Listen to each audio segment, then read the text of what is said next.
son innocence et sa maladresse légendaires en font une animatrice très attachante, mais Anne-Elisabeth Lemoine se passerait bien de certains moments de malaise à la télévision. Toujours très accueillante et bienveillante, la douce présentatrice a pourtant la fâcheuse tendance à se compliquer la tâche. Ce lundi 20 février 2023, alors qu'elle recevait Hugh Jackman et Laura Dern, pour parler de leur nouveau film The Son, l'animatrice a tenté de prononcer le prénom du premier à l'anglaise. Désireuse de bien faire les choses, la jolie blonde a demandé à l'acteur australien comment prononcer son prénom correctement.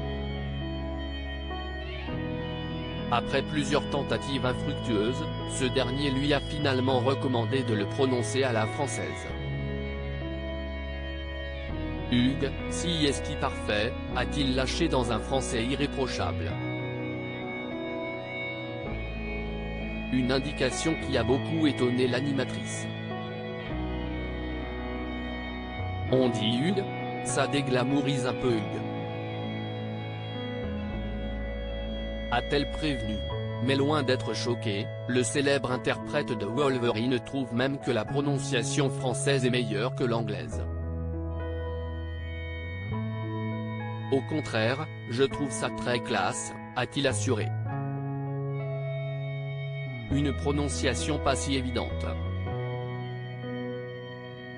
Si Anne-Elisabeth Lemoine a longuement peiné pour prononcer le prénom de l'acteur, ce dernier a tenu à la rassurer en lui expliquant qu'il lui avait, lui-même, mis du temps à se familiariser avec son prénom.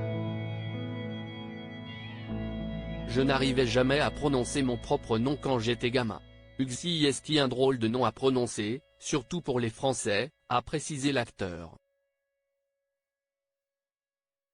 Heureusement, l'échange s'est terminé dans un rire général et une ambiance très détendue.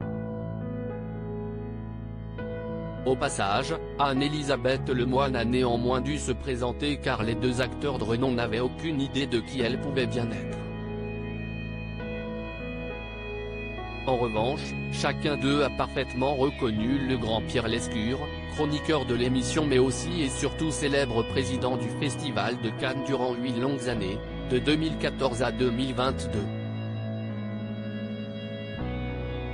Heureusement, ils se sont montrés très agréables et bienveillants avec l'animatrice et ont beaucoup plaisanté avec elle par la suite.